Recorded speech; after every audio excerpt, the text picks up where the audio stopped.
कर्नाटक के बाद अब राजस्थान में भी हिजाब का मामला तूल पकड़ता जा रहा है। आपको बता दें कि राजस्थान के शिक्षा मंत्री मदन दिलावर अपने हिजाब वाले बयान पर कायम है। उन्होंने कहा कि मैं हिजाब के खिलाफ ना पहले था ना अब हूं, लेकिन विद्यालयों में जो यूनिफॉर्म निर्धारित है बच्चों को वही पहननी होगी और जिसे हिजाब पहना है उसकी विद्यालय में एंट्री बैन की जाएगी। आइए आपको सुनाते हैं शिक्षा मंत्री मदन दिलावर का बयान।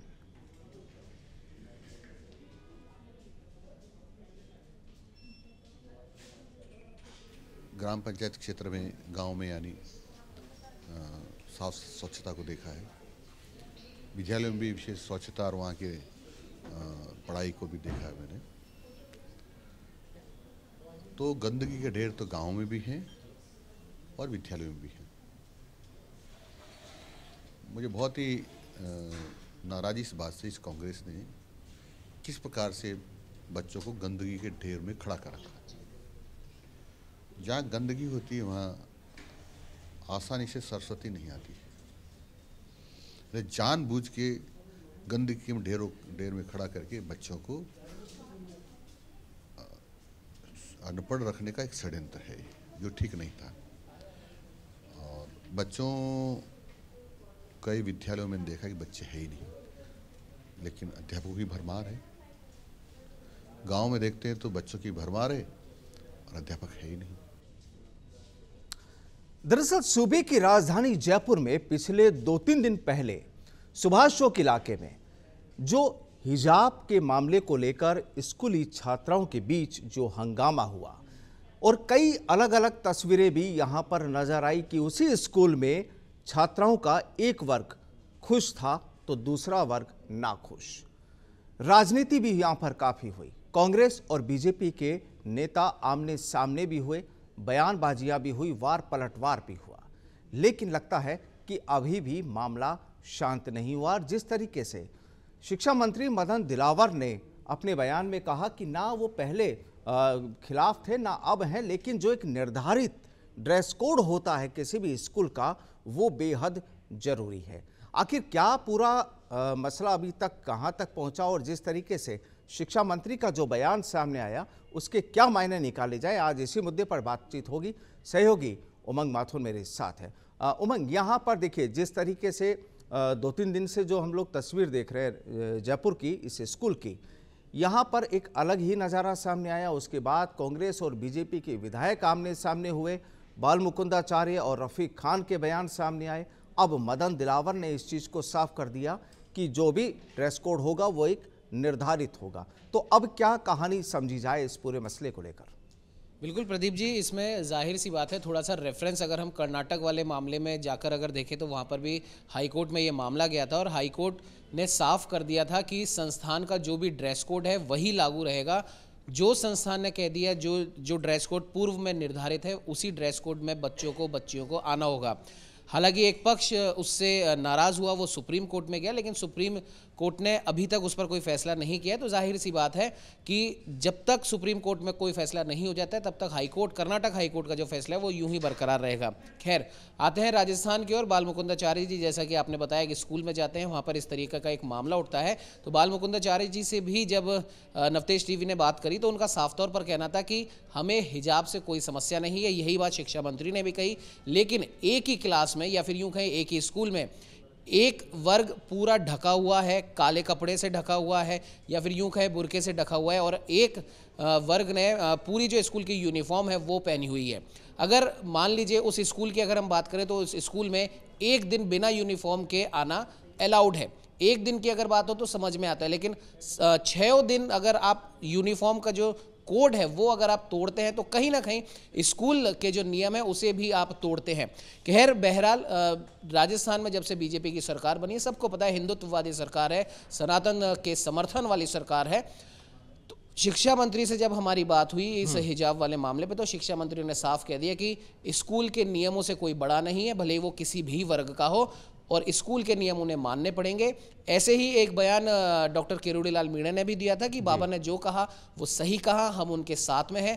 विश्व हिंदू परिषद के भी कुछ बड़े लीडर से, क्षेत्रीय प्रचारकों से हमारी बात हुई, उनका भी साफ तौर पर कहना था कि हम सबसे बड़ी बात प्रदीप जी में एक यहाँ पर गौर करने वाली ये है कि जिन भी लोगों से हमारी बात हुई है, नवतेज टीवी की बात हुई है, उन सब ने एक राय में कहा है कि हम हिजाब के खिलाफ नहीं है, ना पहले थे ना अब है, लेकिन स्कूल कॉलेजेस का जो भी ड्रेस कोड है कम से कम वो तो आपको मानना पड़ेगा, आप उसके खिलाफ कैसे जा सकते हो। लेकिन अभी लगता नहीं है कि ये विवाद अब यहीं थमने वाला है, क्योंकि अब से कुछ महीनों बाद लोकसभा चुनाव की आचार संहिता लगेगी और लोकसभा चुनाव में जैसा कि सबको पता है बीजेपी एक कोर मुद्दा लेकर चल रही है, राम मंदिर का मुद्दा। राम मंदिर का मुद्दा यानी कि सनातन संस्कृति और सनातन धर्म का मुद्दा, और सनातन संस्कृति और धर्म का मुद्दा के अंदर अगर ये हिजाब वाला मुद्दा भी आ जाता है तो हम कह सकते हैं कि बीजेपी इस मुद्दे को छोड़ने नहीं वाली है। सवाल देखिए उमंग जी, यहाँ पर सवाल सीधा से यही है कि जब आने वाले 2-3 महीने में लोकसभा चुनाव होने हैं, सरकार राजस्थान की अभी बनी है और आप खुद कह रहे हैं कि ठीक है बीजेपी की सरकार है, हिंदुत्ववादी सरकार है और राम मंदिर भी इस बार बन चुका है और जो माहौल जो पूरे देश में बन रहा है, सवाल सीधा सा ये कि क्या आने वाले टाइम में कहीं ऐसा तो नहीं कि ये जो पूरा सियासी ड्रामा यहाँ पर हुआ, क्योंकि दो चीज़ें हैं कि स्कूल में ये जो भी चल रहा था ऐसा तो होगा नहीं कि पिछले 1-2 महीने से शुरू हुआ होगा, उससे पहले भी चल रहा होगा, लेकिन उस समय तक कोई चर्चा इस मुद्दे को लेकर नहीं थी, पहली बात। दूसरा कि लोकसभा चुनाव पास में है, सियासत करने वाले यहाँ पर सियासत कर रहे हैं, लेकिन एक चीज़ और देखने में आई थी कि यहाँ पर बच्चों की जो छात्राएं हैं उनके भी 2 ग्रुप हो गए थे और ये कतई नहीं माना जा सकता कि वो तमाम उनके दिमाग की उपज होगी। और यही चर्चाएं हैं कि कहीं ना कहीं उनके पीछे भी सियासत करने वाले लोगों का हाथ है और जो उन छात्रों को मोहरा बनाने की कवायद में जुटे हैं। तो कहानी कुल मिलाकर क्या ये माना जाए कि हाँ, पूरा खेल सियासत और लोकसभा चुनाव को लेकर तैयार किया गया है? बिल्कुल प्रदीप जी, कह सकते हैं कि ये खेल पूरा सियासी हो, क्योंकि जो इसके पक्ष में है वो आज से पहले क्यों नहीं बोली, बिल्कुल आपकी बात जायज़ है। जो इसके विपक्ष में है वो आज से पहले क्यों नहीं बोले। लेकिन सबसे बड़ी बात है, जैसे कि बीजेपी लीडर से हमारी बात हुई, बाल मुकुंदाचार्य से हमारी बात हुई, उन्होंने साफ तौर पर कहा कि भैया हमारी सरकार अभी बनी है। और बाल मुकुंदाचार्य की अगर विशेष तौर पर हम बात करें तो उनका साफ तौर पर कहना है कि जब हमारी सरकार नहीं भी थी तब भी परकोटे वाले इलाके के अंदर मैंने एक अभियान छेड़ रखा था। जो भी मंदिर है या सनातन संस्कृति के जो धरोहर केंद्र हैं वो अगर जीर्ण शीर्ण अवस्था में उनका ध्यान नहीं रखा जा रहा तो उनको मैंने लिस्टेड कर रखा है। ऐसे 100 से ज़्यादा मंदिर है, उनके लिए मैंने अभियान छेड़ रखा था। जब सरकार बनी है, हवा महल मेरा विधानसभा क्षेत्र है, तो मैं मेरे विधानसभा क्षेत्र में एक एक स्कूल का, एक एक मंदिरों का जो भी जहाँ पर जो भी गलत है उस ओर मैं ध्यान दे रहा हूँ। ठीक है, पहले हमारी सरकार नहीं थी, लेकिन अब हमारी सरकार है। और पहले की सरकारों पर, कांग्रेस सरकार पर उन्होंने सीधा आरोप लगाया है कि वो तुष्टीकरण की सरकार थी, तो उनको ये चीज़ अजीब नहीं लगी। हो सकता है जैसा कि स्वामी जी का कहना है कि बच्चियों को ये चीज़ शायद नॉर्मल लग रही हो, या फिर उन्हें ये लग रहा हो कि भाई हमारा साथ कौन देगा, इसलिए वो अभी तक चुप थी। लेकिन अब जब उनका साथ देने हम आ गए हैं तो बच्चियों ने सिर्फ एक नहीं कई बातें बताई हैं कि स्कूल के, उसी स्कूल के अंदर नमाज पढ़ाई जाती है, उसी स्कूल के अंदर जहाँ पर जो उस स्कूल को जिसने बड़ी भूमि जो दान करी थी उनका एक, हम कह सकते समाधि तो नहीं कह सकते, लेकिन उनका एक स्थान बना रखा था, वहां पर एक हरा कपड़ा टांगा जाता है। हालांकि ये जांच का विषय है कि वो हरा कपड़ा वहां पर गलती से आया, जानबूझकर आया, लेकिन फिर भी उन बच्चियों का कहना था कि ये जगह इस स्कूल। कुल मिलाकर उमंग जी, स्कूल परिसर, बच्चों के बीच अगर सियासत की कहानी लिखी जाती है तो वाकई काफ़ी हैरान करने वाली ये चीज़ें होती है। और ये मामला जो राजधानी जयपुर में शुरू हुआ है, हो सकता है कि सियासत करने वाले अब इसे राजस्थान के दूसरे इलाके में भी संभवतः ले जाए, क्योंकि चुनाव का माहौल बन चुका है और धीरे धीरे जो चुनाव की जो तैयारियां चल रही है, शायद सियासत करने वाले, राजनीति करने वाले इस मुद्दे को भी भुनाने में जुटे, या कहें कि बिल्कुल ताज़ा मामले के तौर पर उसे सामने लेकर आ सके। बहुत बहुत शुक्रिया हमारे साथ जुड़ने के लिए। अंतरिम बजट 2024 को लेकर बीजेपी के राष्ट्रीय अध्यक्ष जेपी नड्डा का भी रिएक्शन सामने आया है। जेपी नड्डा ने कहा कि यह दूरदर्शी बजट विकसित भारत की नींव रखता है। हम सिर्फ गरीबी हटाओ का नारा नहीं देते, बल्कि गरीबी दूर भी करते हैं। उन्होंने कहा कि लखपति दीदी का लक्ष्य बढ़ाकर 3 करोड़ कर दिया गया है। इस बजट में पर्यटन और नवीनीकरण ऊर्जा क्षेत्रों पर भी ध्यान केंद्रित किया गया है। सुनिए उन्होंने और क्या कुछ कहा। इस बजट में विकसित भारत का संकल्प है तो आत्मनिर्भर भारत का लक्ष्य भी है। यह बजट गरीब कल्याण, किसान का उत्थान, मातृशक्ति का सम्मान और नौजवानों की मुस्कान समाहित है। ऐसे सर्वस्पर्शी एवं सर्वसमावेशी और देश के जन जन और हर क्षेत्र के सर्वांगीण कल्याण के लिए समर्पित बजट है। माननीय प्रधानमंत्री श्री नरेंद्र मोदी जी, वित्त मंत्री श्रीमती निर्मला सीतारमण जी एवं उनकी पूरी टीम को मैं अपनी ओर से और अपनी पार्टी के करोड़ों कार्यकर्ताओं की ओर से हार्दिक बधाई भी देता हूं और उनका अभिनंदन भी करता हूं। श्रीगंगानगर जिले के कांग्रेस का लोकस भावार कार्यकर्ता संवाद कार्यक्रम में पीसीसी चीफ गोविंद सिंह डोटासरा और नेता प्रतिपक्ष टीकाराम जूली ने शिरकत की। इस दौरान आम बजट को लेकर पीसीसी चीफ गोविंद सिंह डोटासरा ने कहा कि बिजली, सड़क, पानी, रोजगार उपलब्ध कराना भाजपा का मकसद नहीं है। उन्होंने कहा कि भाजपा के पास कोई मुद्दा नहीं है।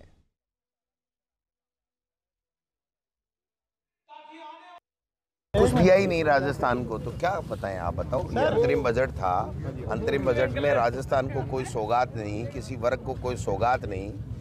ये तो 2 बार 25-25 एमपी जीत के चले गए और कुछ ला नहीं पाए। और जो हमारी ERCP थी जिसमें 3510 MCM पानी मिलना था, उसको भी ये KPC में संशोधित करा के KPC के तहत 2400 MCM पानी ला रहे हैं। तो जो चीज़ पहले इन्होंने तय की थी वही ये नहीं ला पा रहे हैं, तो नई चीज़ क्या लाएंगे। पेट्रोल डीजल पे भी समीक्षा करने की बात की। कोई पैसा नहीं घटाएंगे। महंगाई कम करना इनका उद्देश्य नहीं है। बेरोजगारों को रोजगार देना इनका उद्देश्य नहीं है।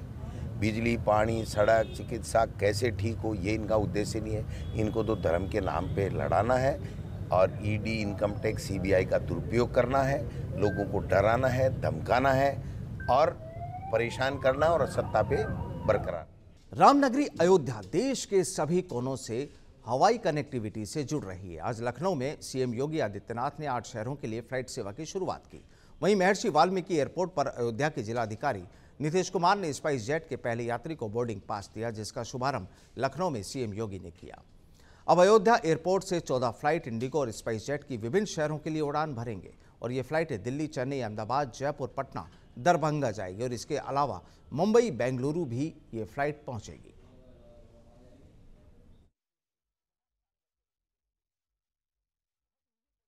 नहीं, आज स्पाइस जेट ने एक साथ 8 फ्लाइट की शुरुआत की है और 8 डिफरेंट लोकेशंस की। तो अभी तक हमारे यहाँ अयोध्या में 6 फ्लाइट्स के ऑपरेशंस हो रहे थे, अभी 8 फ्लाइट्स और। तो आज के डेट में टोटल 14 फ्लाइट्स के ऑपरेशन स्टार्ट हो गए और कुछ नए स्पॉट भी सिलेक्ट किए गए हैं और दरभंगा, जयपुर, पटना, अहमदाबाद, दिल्ली, मुंबई, बेंगलुरु ये लोकेशन स्टार्ट किए गए हैं।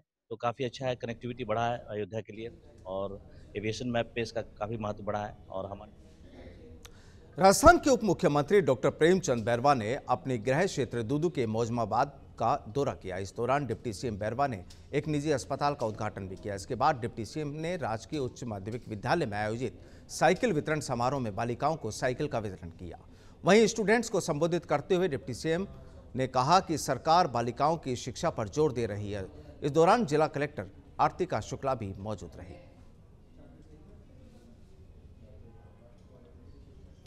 अलवर से रामेश्वरम तीर्थ यात्रा हेतु ट्रेन को वन मंत्री ने हरी झंडी दिखाकर रवाना किया। इस दौरान वन मंत्री संजय शर्मा ने बताया कि राजस्थान सरकार के देवस्थान विभाग की वरिष्ठ नागरिक तीर्थ योजना के अंतर्गत विशेष रेलगाड़ी अलवर से Rameswaram via Bharatpur train Alwar railway station से रवाना की गई।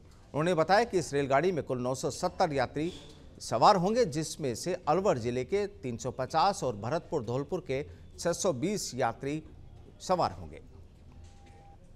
धन्यवाद देना चाहूँगा हमारे यशस्वी मुख्यमंत्री आदरणीय भजन लाल जी को, हमारे देवस्थान विभाग के मंत्री, कैबिनेट मंत्री आदरणीय जोराराम जी कुमावत साहब को, जिन्होंने वरिष्ठ नागरिकों की सुविधाओं को देखते हुए, और ये मेरे लिए विशेष रूप सौभाग्य की बात है कि आज पहली बार अलवर स्टेशन से जो राज्य सरकार की योजना है विभिन्न धार्मिक स्थलों पर वरिष्ठ जनों को ले जाकर उन धार्मिक स्थलों के दर्शन कराने में, उसके निमित्त आज जो ट्रेन रवाना हुई है और मुझे बताते हुए खुशी है, लगभग 350 हमारे बुजुर्ग इस ट्रेन के माध्यम से आज धार्मिक स्थलों से रवाना हुए। इस नाते से मैं माननीय मुख्यमंत्री जी को और देवस्थान विभाग के मंत्री जी को धन्यवाद। प्रदेश में एक ऐसा निगम है जो रोजाना लाखों लोगों को परिवहन यात्रा की सुविधा देता है। आरएसआरटीसी निगम हमेशा से हर यात्री को उसकी मंजिल तक पहुंचाता रहा है, लेकिन पिछले 10 सालों से निगम की दिशा और दशा का अलाइनमेंट कुछ बिगड़ा हुआ है। आलम यह है कि निगम में मौजूदा वक्त में 2800 बसें हैं, जिनमें 800 बसें अनुबंध पर संचालित हो रही, यानी 3600 बसों में से 1400 बसें ऐसी हैं जिनका फिटनेस और किलोमीटर पूरे हो चुके हैं, लेकिन वे बसें भी सड़क पर संचालित है, जिसमें कभी भी हादसे की संभावना बनी रहती है। सेकंड इश्यू जो टाइमली सैलरी पेंशन का है, तो लगभग 2 महीने का गैप अभी भी हमारे यहाँ से चल रहा है। ये जो गैप है वो जो प्रति महीना निगम का लगभग 80 से 90 करोड़ का घाटा है। और पिछले बार भी बजट में 1000 बसें सर्विस मॉडल पर दिए जाने की घोषणा की गई थी, लेकिन सर्विस मॉडल की डेफिनेशन क्या है, क्या टर्म्स होगी, वो क्लियर नहीं होने के कारण आगे वो प्रोसेस बढ़ नहीं पाई। अगर अन्य राज्यों से तुलना करें तो ये बसों की संख्या बहुत कम है। इतना बड़ा राजस्थान और इतनी ज़्यादा जनसंख्या है। आज अगर गुजरात से कंपैरिजन करें तो उनके पास लगभग 8000 से भी अधिक बसें हैं। आंध्र प्रदेश के बाद 25000 से भी अधिक बसें हैं। तो मेरा मानना है कि लगभग 8 से 10,000 बसें अपने पास होनी चाहिए। जितनी बसें कंडम होती जा रही है उस अनुपात में यहाँ खरीद नहीं की गई, इतनी सप्लाई भी नहीं हो पाई। पथ परिवहन निगम के द्वारा लोन लेकर के बसें खरीदी भी गई है, लेकिन जैसे ही लोन लिया जाता है तो किस्तों की भार भी बढ़ जाता है। और ऑलरेडी आरएसआरटीसी है लगभग प्रति महीना 80 से 90 करोड़ के घाटे से जूझ रही है। 590 बसों की खरीद के लिए प्रयास हुए, और जो 2x2 और 2x1 एक्सप्रेस बसें होती है जो लग्जरी टाइप की भी होती है, वो बॉडी फैब्रिकेशन के अभाव के कारण उनका टेंडर सफल नहीं हो पाया। और पूरी कहानी, इस आरएसआरटीसी की कहानी, इसके पर्दे के पीछे की कहानी क्या है, किन लोगों को परेशानियां हैं, स्थितियां क्या हैं, आज इसी मुद्दे पर रुक करते हैं सहयोगी सुरेंद्र सोनी का, जिन्होंने इस पूरे मामले को कवर किया है और धरातल पर ग्राउंड जीरो तक पहुंचकर अपनी रिपोर्टिंग तैयार की है। सुरेंद्र, यहाँ पर ये जो पूरा मामला है, अधिकारी भी इस चीज़ को मानते हैं, तस्वीरें भी इस चीज़ की बयां करती है कि हालात कैसे होंगे, और चर्चा इस बात की भी है कि कई कर्मचारियों को सैलरी भी लंबे वक्त से यहाँ पर नहीं मिल रही है। तो कैसे एक तरफ बात की जाती है प्रदेश के विकास की, लेकिन दूसरी तरफ अगर इस तरह की तस्वीरें आती है जहाँ विकास को आगे बढ़ाने के लिए जिन पहियों की ज़रूरत होती है, अगर वो पहिए ही पंचर पड़े हों तो क्या होगा? सुरेंद्र, बिल्कुल, आपका सवाल बड़ा ही लाजमी है और बड़ा महत्वपूर्ण सवाल है, क्योंकि देखिए किसी राज्य के प्रगतिशील उसके विकास की रफ्तार को लेकर के बिजली, पानी, सड़क के साथ साथ जो है वो परिवहन भी एक बड़ी भूमिका निभाता है। देखिए राजस्थान राज्य पथ परिवहन निगम की बसें जो हैं वो गाँवों से शहरों की ओर जोड़ने का काम करती हैं और रोजाना कई लाखों यात्रियों को अपने स्थान पर पहुंचाने का काम कर रही है। लेकिन आरएसआरटीसी निगम इन दिनों जो है वो 10 साल से कई कहा जा सकता है कि अपनी बदहाली पर इसलिए आंसू बहा रहा है क्योंकि राजस्थान में जब जब भी कोई भी सरकार आती है और जब अपना वो बजट पेश करती है तो आरएसआरटीसी निगम को ज़रूर शामिल तो करती है, लेकिन सिर्फ और सिर्फ कागजी आंकड़ों के जरिए। हालांकि इससे पहले भी अगर हम बात करें तो आरएसआरटीसी निगम की कुछ दशा और दिशा, जब 2014 के अंदर वसुंधरा सरकार थी तो उस सरकार के दरमियान जो है वो लगभग 550 से 700 बसों का खरीद हुआ था और वही बसें लगातार अब अपने किलोमीटर पूरे कर चुकी हैं, उनका फिटनेस पूरा हो चुका है। फिर भी ये बसें सरपट वाहन दौड़ते हुए नजर आ रहे हैं। बिल्कुल, देखिए सुरेंद्र, यहाँ पर आगे बढ़ेंगे, लेकिन उससे पहले एक बयान आपको सुनाते हैं पूर्व मुख्यमंत्री अशोक गहलोत का, जो उन्होंने 10 फरवरी को, यानी पिछले साल उन्होंने विधानसभा में एक बयान दिया था 10 फरवरी 2023 को, और उन्होंने जो बयान दिया था वो भी काफी रोचक है और जो इसी से जुड़ा हुआ है। पहले उसको सुनते हैं, फिर आपके पास लौटते हैं। प्रदेश में विद्युत दूरस्थ क्षेत्रों तक आमजन को आवागमन की सुविधा मिल सके, इस दृष्टि में रोडवेज आरएसआरटीसी की बेड़े में रोडवेज बेड़ों में 1000 नई बसें सर्विस मॉडल पर शामिल करने की घोषणा करता हूँ। साथ ही प्राइवेट बसों के माध्यम से अधिक सुविधा मिल सके, इसे तो 2500 नए रूट्स के परमिट दिए जाएंगे। तो देखिए सुरेंद्र जी, यहाँ पर पूर्व मुख्यमंत्री ने भी विधानसभा में इन चीज़ों का ऐलान हर बार होता है, जब जब बजट पेश किया जाता है या बयानबाजियां होती है या संबंधित मंत्री जब बयान देते हैं तो बात होती है विकास की, लेकिन धरातल पर उनकी तस्वीर कैसी होती है और उसका जो मूल रूप से जो खामियाजा भुगतना पड़ता है वो आम आवाम को भुगतना पड़ता है। और साथ ही चूंकि जब बसों की बात की जाती है, जो बसें सड़क पर चलती है, जहां पर हजारों लाखों जिंदगियां सड़क पर दौड़ती है, वहां पर अगर बसों की हालत कंडम हो तो कहानी कैसी हो सकती है, कल्पना कीजिए। बिल्कुल, कहानी और तस्वीरें प्रदीप जी बिल्कुल अलग हो सकती है, क्योंकि उसका रीज़न ये है कि राजनीति हमेशा जो है वो अटकलों का बाजार है। यहाँ पर भले ही आप सदन में या प्रदेश की जनता के सामने चाहे कितने ही जो है वो जुमलेबाजी कर लो, कितनी घोषणाएं कर लो, लेकिन सबसे बड़ा सवाल ये कि घोषणाएं धरातल पर कितनी पूरी होती हैं, चाहे वो सरकार है कोई भी रही हो, लेकिन इसका खामियाजा हमेशा आमजन को इसलिए भुगतना पड़ता है। अब सबसे बड़ा सवाल ये कि जब राजस्थान राज्य पथ परिवहन निगम के पास जब बसें नहीं हैं तो अब यात्री जो है वो मोटी रकम अदा करके प्राइवेट बसों के ऊपर डिपेंड हो रहे हैं। प्राइवेट बसों की मनमानी चल रही है। प्राइवेट बसें जो हैं उनके मालिक, उनके संचालक बिल्कुल सुरेंद्र जी, ये एक अहम चीज है और कई बार इस चीज को भी देखने में आया है कि बड़े शहरों के जो बस स्टैंड होते हैं बिल्कुल उनके सामने से, उनके बगल से प्राइवेट का जो कारोबार चलता है, क्योंकि उनकी जो साधन सुविधाएं होती हैं वो लग्जरियस होती हैं और सरकारी हालात जब ऐसे होते हैं तो हर व्यक्ति सुरक्षित पहुंचना चाहता है और आरामदायक यात्रा करना चाहता है। और यही वजह होती है कि अक्सर खबर ये आती है कि राजस्थान रोडवेज में घाटा हो रहा है। बहरहाल बहुत बहुत शुक्रिया हमारे साथ जुड़ने के लिए, इस पूरी खबर पर चर्चा के लिए। आगे बढ़ते हैं, खबर अजमेर से है, जहां सीबीएसई की परीक्षा में डमी कैंडिडेट के शामिल होने के मामले में सिविल लाइंस थाना पुलिस ने एक और आरोपी को गिरफ्तार किया है। बताया जा रहा है कि आरोपी ने पैसों के लालच में आकर दस्तावेज, फोटो और नाम बदलकर हेरफेर कर दिया। पुलिस ने आरोपी को दौसा से गिरफ्तार किया और उससे पूछताछ जारी है। आपको बता दें कि इससे पहले पुलिस ने डमी कैंडिडेट और मूल अभ्यर्थियों को गिरफ्तार किया था। ये ख्वाजा मॉडल स्कूल में परीक्षा थी सीबीएसई की तरफ से आयोजित। उसमें मूल अभ्यर्थी की जगह डमी अभ्यर्थी ने परीक्षा दी थी, जिसमें 2 आरोपी पहले गिरफ्तार किए जा चुके थे, कालूराम मीणा और दिलखुश मीणा। तो इसमें अब तीसरे आरोपी को, जिसने इसमें आधार कार्ड को एडिट करके दिया था, उसको गिरफ्तार किया है, जिसका नाम नरेश कुमार है, जिसे दौसा से गिरफ्तार। जयपुर में अतिरिक्त जिला कलेक्टर ने 14 पाकिस्तान विस्थापितों को नागरिकता प्रदान की है, जिसके बाद 52 वर्षीय जयवंती की आंखें उस वक्त छलक आई। उन्होंने कहा कि कई सालों के इंतजार के बाद उन्हें भारतीय नागरिकता का प्रमाण पत्र मिला है। नागरिकता प्रमाण पत्र मिलने के बाद सचानंद दास ने जिला प्रशासन का आभार जताते हुए कहा कि आज कई सालों का लंबा इंतजार खत्म हुआ है और आज हम फख्र के साथ कह सकते हैं कि हम भारतीय हैं। इस मौके पर अतिरिक्त जिला कलेक्टर ने भारतीय नागरिकता हासिल करने वाले सभी पाक विस्थापितों को शुभकामनाएं दी और कहा कि जिला प्रशासन नागरिकता के आवेदनों पर प्राथमिकता से नियमानुसार कार्रवाई कर प्रमाण पत्र जारी करता है, ताकि आवेदक किसी भी परेशानी का सामना न करना पड़े। उन्होंने बताया कि अब तक कुल 294 पात्र आवेदकों को भारतीय नागरिकता प्रमाण पत्र जारी किए जा चुके हैं।